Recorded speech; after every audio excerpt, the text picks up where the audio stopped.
Nije važno koliko vam je godina i da li znate da igrate. Važno je da imate volje. Tako buduće igrače i folklorne rekreativce ovih dana pozivaju ansambli.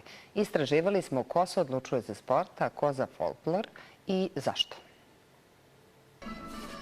Bilo je u Natalijinoj školi raznih sportskih sekcija, ali je ona odlučila da zaigra folklor. Sada ima 17 godina i proputovala je skoro ceo svet.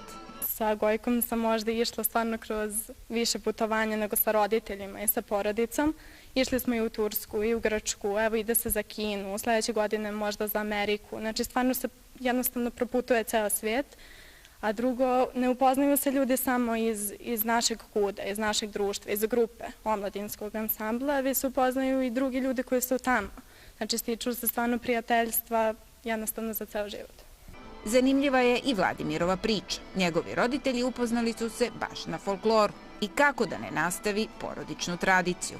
U početku mi je malo bilo teško da se prilagodim folkloru, da uopšte i prihvatim da se pojavim u sali i da igram, zato što za mene malo više bio sport aktuelan, onako malo me više privlačio nego folklor.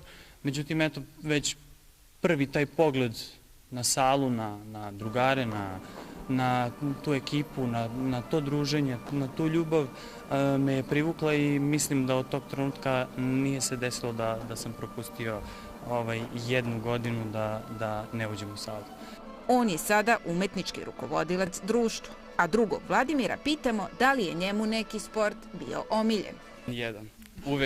Uvek je presudio folklor i nikada, u osnovnoj školi moje društvo uvek igralo neki sport, uvek su nešto trenirali, ja sam uvek bio za folklor.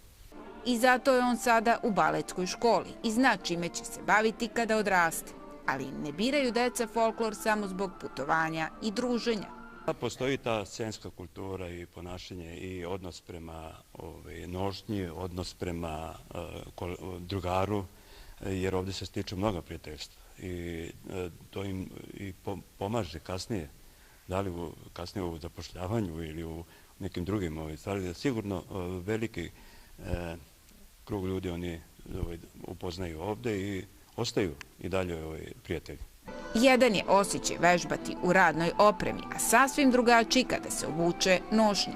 Poseban osjećaj zato što mi time predstavljamo našu zemlju i jednostavno drugačije se osjećate, budete srećni, budete zadovoljni što predstavljate neku takvu ustanovu i takvu kulturu srpsku.